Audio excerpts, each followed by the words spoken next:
ତୃତୀୟ ଅଧ୍ୟାୟ କର୍ମଯୋଗ। ଅର୍ଜୁନ ଉବାଚ କୁହ ହେ ମତେ ଜନାର୍ଦ୍ଦନ କର୍ମଠୁ ଯଦି ଶ୍ରେଷ୍ଠ ଜ୍ଞାନ ତେବେ କେଶବ କୁହ କାହିଁ କର୍ମରେ ଲିପ୍ତ ହେବା ପାଇଁ। ଶୁଣିଣ ମିଶ୍ରିତ ବଚନ ମୋ ବୁଦ୍ଧି ହୁଅଇ ବିଭ୍ରମ ଦେଖାଅ ଏକ ସ୍ଥିର ପଥ ଯହିଁ କଲ୍ୟାଣ ହେବି ପ୍ରାପ୍ତ। ଶ୍ରୀ ଭଗବାନ ଉବାଚ କହିଛି ପୂର୍ବୁ ହେ ନିଷ୍ପାପ ସଂସାରେ ନିଷ୍ଠା ଦୁଇ ରୂପ। ସାଂଖ୍ୟଙ୍କ ପାଇଁ ଜ୍ଞାନ ଯୋଗ ଯୋଗୀଙ୍କ ନିଷ୍ଠା କର୍ମ ଯୋଗ। ମନୁଷ୍ୟ କର୍ମାରମ୍ଭ ବିନେ ନିଷ୍କର୍ମ ନ ହୁଏ ଜୀବନେ।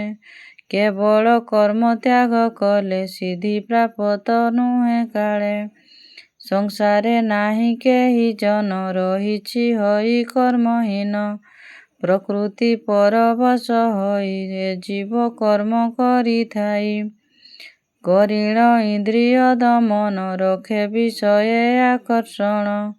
ସେ ମୂଢ଼ ବୁଦ୍ଧି ଯୁକ୍ତ ପ୍ରାଣୀ ତାହାକୁ ମିଥ୍ୟାଚାରୀ ଜାଣେ। ସଂଯତ ମନ ସାହାଯ୍ୟରେ ଇନ୍ଦ୍ରିୟ ବଶ ଯେହୁ କରେ। କର୍ମେ ହୁଅଇ ନିୟୋଜନ ସେ ନର ଶ୍ରେଷ୍ଠ ହେ ଅର୍ଜୁନ।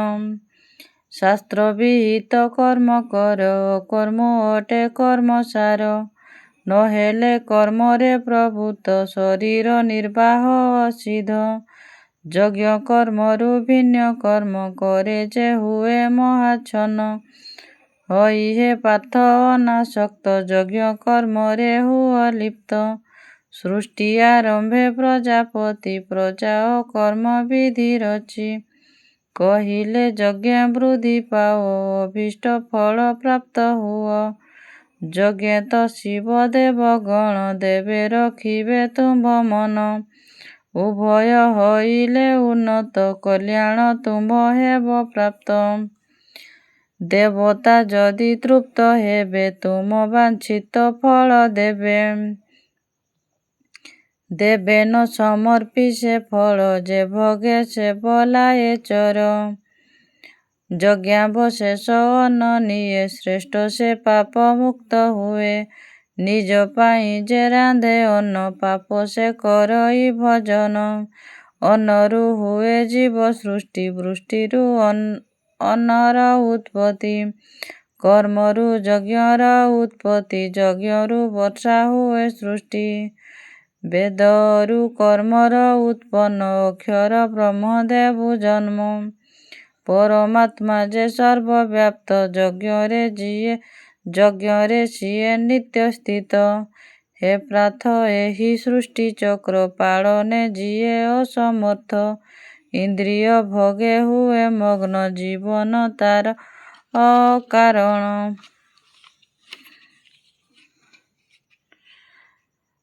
ମାତ୍ର ଯେ ଜନ ଆତ୍ମାବଶ ଆତ୍ମାରେ ହୋଇଥାଏ ତୃପ୍ତ। ଆତ୍ମାରେ ସନ୍ତୁଷ୍ଟ ଯେ ଥାଏ କର୍ମୁ ସେ ମୁକ୍ତ ହୋଇଯାଏ।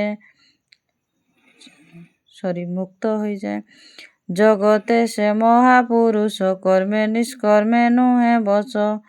ଅବା କୌଣସି ପ୍ରାଣୀ ପାଇଁ ସମ୍ବୋଧନ ରଖନ୍ତି କାହିଁ। ତେଣୁ ନିଷ୍ଠାରେ ନିରନ୍ତର ଆସକ୍ତିହୀନ କାର୍ଯ୍ୟ କର। ଯେଣୁ ଆସକ୍ତିହୀନ ଜନ ଲଭନ୍ତି ପରମାତ୍ମା ଜାଣ। ଜନକ ଆଦି ଜ୍ଞାନୀ ଜନ କରି ଆସକ୍ତିହୀନ କର୍ମ। ପ୍ରାପ୍ତ ପରମ ସିଦ୍ଧି ପଦ ଜନ କଲ୍ୟାଣେ କର୍ମ ସାଧ। ଶ୍ରେଷ୍ଠ ମାନବ ଆଚରଣ ସମସ୍ତେ କରନ୍ତି ଗ୍ରହଣ। ଯାହା ସେ ପ୍ରମାଣ କରନ୍ତି ଲୋକେ ତା ପାଳନ କରନ୍ତି। ଏ ତିନି ଲୋକେ ହେ ଅର୍ଜୁନ ଦେଖ ମୁଁ କର୍ତ୍ତବ୍ୟ ବିହୀନ।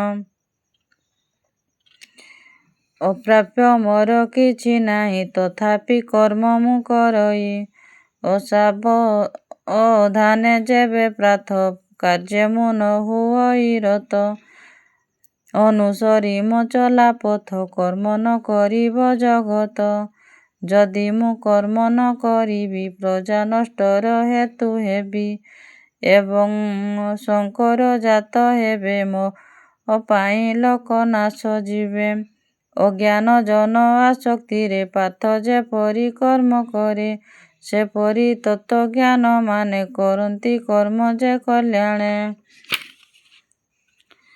ନିନ୍ଦା ନ କରି ଜୀବନରେ ଅଜ୍ଞାନ କର୍ମାସକ୍ତ ନରେ ଶାସ୍ତ୍ରଜ୍ଞ ବରଂ ବିଧି ମତେ ସମସ୍ତ କର୍ମ କରି ନିତ୍ୟେ।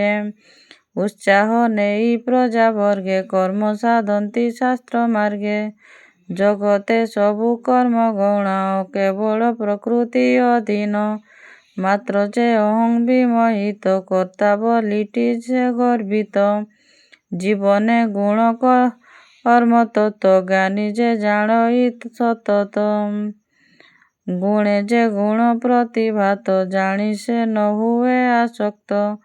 ପ୍ରକୃତିଗତ ଗୁଣ କର୍ମେ ଆସକ୍ତ ମନ୍ଦ ବୁଦ୍ଧି ଜନେ। ଜ୍ଞାନୀ ଜାଣିଣ ଏ ବୃତ୍ତାନ୍ତ ନ କରେ ତାଙ୍କୁ ବିଚଳିତ। ବିବେକ ବୁଦ୍ଧି ସାହାଯ୍ୟରେ ସମର୍ପି କର୍ମ ମୋର ଠାରେ। ଛାଡ଼ି ମମତା ମାୟା ମୋହ ଯୁଦ୍ଧ ପାଇଁ କି ଦୃଢ଼ ହୁଅ। ଦୋଷ ଦୃଷ୍ଟି ରହିତ ଲୋକ ଶ୍ରଦ୍ଧା ସହିତ ହୋଇ ଯୁକ୍ତ। ସର୍ବଦା ମୋର ଏହି ମତ ଅନୁସରେ ଯେ ହୁଏ ମୁକ୍ତ। ମାତ୍ର ଯେ ଦେଖି ମୋର ଦୋଷ ପାଳନ ନ କରେ ଏ ମତ। ଭଲାଇ ମୂର୍ଖ ଅବିବେକ ହୁଅନ୍ତି ଜୀବନେ ସେ ନଷ୍ଟ। ମହାପୁରୁଷ ଅବା ଜ୍ଞାନୀ ପ୍ରକୃତି ବଶ ସବୁ ପ୍ରାଣୀ। ପ୍ରକୃତି ଯୋଗୁ ସବୁ କାର୍ଯ୍ୟ ଏହା ପ୍ରଭାବେ ଅନିବାର୍ଯ୍ୟ। ଇନ୍ଦ୍ରିୟ ନିଜ ଗୁଣ ପାଇଁ ରାଗ ଦେଶରେ ମଜିଥାଇ। ଏ ଅଟେ ଯେଣୁ ବିଘ୍ନକାରୀ ନ ହୁଅ ଅଧୀନ ତାହାରି। ଉତ୍ତମ ରୂପେ ଆଚରିତ ପରଧର୍ମଠୁ ଅଟେ ଶ୍ରେଷ୍ଠ। ହେଉ ବା ସ୍ୱଳ୍ପ ଗୁଣ ଯୁକ୍ତ ସ୍ୱଧର୍ମ ପାଳନ ଉଚିତ। ସ୍ୱଧର୍ମେ ମୃତ୍ୟୁ ଶ୍ରେୟସ୍କର ପରଧର୍ମ ଯେ ଭୟଙ୍କର। ଅର୍ଜୁନ ଉବାଚ ତେବେ କୁହ ହେ ହୃଷୀକେଶ ଇଚ୍ଛା ବିରୁଦ୍ଧେ ଏ ମନୁଷ୍ୟ କାହାରେ ହୋଇ ପ୍ରରଚିତ ବାଧ୍ୟେ ଆଚରେ ସେହୁ ପାପ। ଶ୍ରୀ ଭଗବାନ ଉବାଚ ରଜୋଗୁଣରୁ ଜାତ କାମ କ୍ରୋଧ ଏହାର ଅନ୍ୟ ନାମ। ଏହା ଅତୃପ୍ତ ମହାପାପୀ ଶତ୍ରୁ ଏ ଅଟେ ସର୍ବଗ୍ରାସୀ। ଧୂମାବୃତ ଅଗ୍ନି ଯେ ସନ ଧୂଳିରେ ଆବୃତ ଦର୍ପଣ। ଗର୍ବ ଯେପରି ଜରାୟୁରେ ଜ୍ଞାନ ସେପରି କାମନାରେ। ଅଗ୍ନି ସଦୃଶ ତୃପ୍ତିହୀନ ଜ୍ଞାନୀର ଚିର ଶତ୍ରୁ କାମ। ଆଚ୍ଛାଦେ ଜ୍ଞାନୀର ବିବେକ ଅର୍ଜୁନ ଏହା ଜାଣି ରଖ। ଇନ୍ଦ୍ରିୟ ବୁଦ୍ଧି ଏବଂ ମନ କାମନାର ଏ ବାସସ୍ଥାନ। କରି ଏ ଜ୍ଞାନ ଆଚ୍ଛାଦିତ ଜୀବାତ୍ମା କରନ୍ତି ମୋହିତ। ତେଣୁ ଭରତ ଶ୍ରେଷ୍ଠ ପାର୍ଥ ଇନ୍ଦ୍ରିୟେ କରି ବଶୀଭୂତ। ଜ୍ଞାନ ବିଜ୍ଞାନ ବିନାଶକ ପାପୀ କାମକୁ କର ନାଶ। ଇନ୍ଦ୍ରିୟ ଶରୀରଠୁ ଶ୍ରେଷ୍ଠ ଇନ୍ଦ୍ରିୟ ଠାରୁ ମନ ଶ୍ରେଷ୍ଠ। ମନ ଅପେକ୍ଷା ବୁଦ୍ଧି ଶ୍ରେଷ୍ଠ ବୁଦ୍ଧିଠୁ ଆତ୍ମା ଯେ ଉତ୍କୃଷ୍ଟ। ଆତ୍ମା ତ ବୁଦ୍ଧି ଠାରୁ ଶ୍ରେଷ୍ଠ ଜାଣି ଏ କଥା ଗୁରୁ ଶ୍ରେଷ୍ଠ।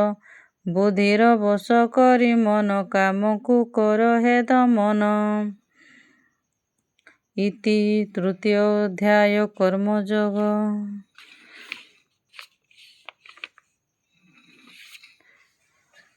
ଓಂ ନମୋ ଭଗବତେ ବାସୁଦେବାୟ ନମଃ।